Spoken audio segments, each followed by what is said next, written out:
Well, there's evil in the world of all sorts, and some of it's the evil in other people, and some of it's the evil in your brother's heart. But the part of it that you can really do something about, that's the malevolence in your own heart.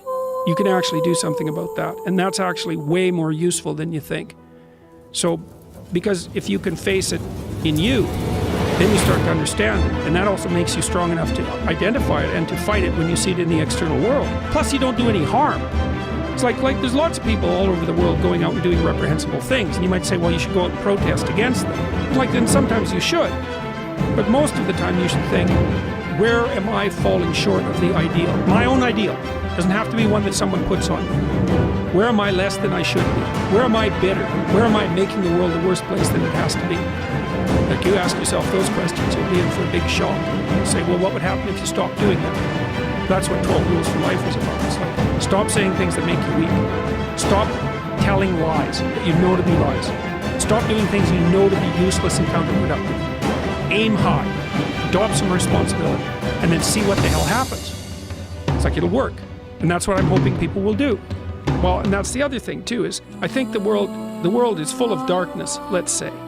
And we could say each of us have a little bit of light. And if we release that light, if we let it shine properly, Christ, it's too cliched to go on with in some sense, but the world is a lesser place if you do not reveal from within yourself what you have to reveal. And the fact that the world is a lesser place actually turns out not to be trivial.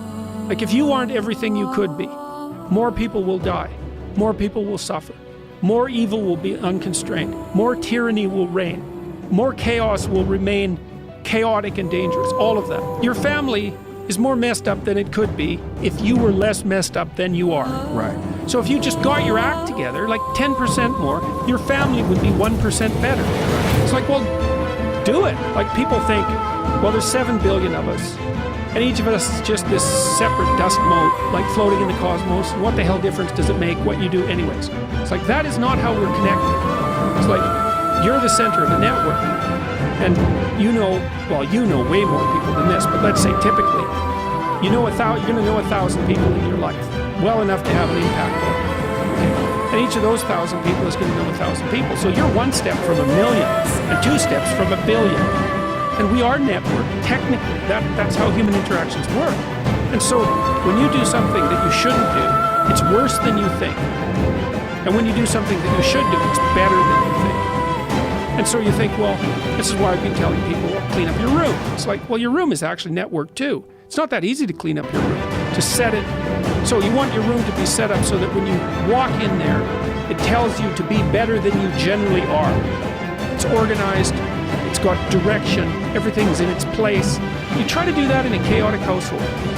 Now, I've watched people do this because I had students do these sorts of things as assignments. I'd say, look, pick a small moral goal, clean up your room, and just write down what happens as a consequence. So maybe these are students in a chaotic household. The whole place is a bloody mess. No one's taking any responsibility for anything. And so they decide they're going to start to clean up their room. And then the people in the household notice. Well, the first thing they do is get pissed off. It's like, who do you think you are? Like, you think you're better than us? Why do you think this is worthwhile? Who died and made you God? All of that. So just by trying to organize this little part of their life, they immediately run into the people whose actions they're casting in a dim light by trying to improve themselves to some degree. They might have to have like a thorough war in their household to be allowed to do something as simple as keep the room orderly. You'll find out very rapidly that A, that's way more difficult than it sounds, and B, that the consequences of it are far far-reaching than people think. So that's quite fun.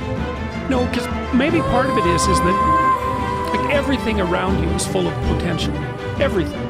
Maybe more potential than you could ever possibly utilize.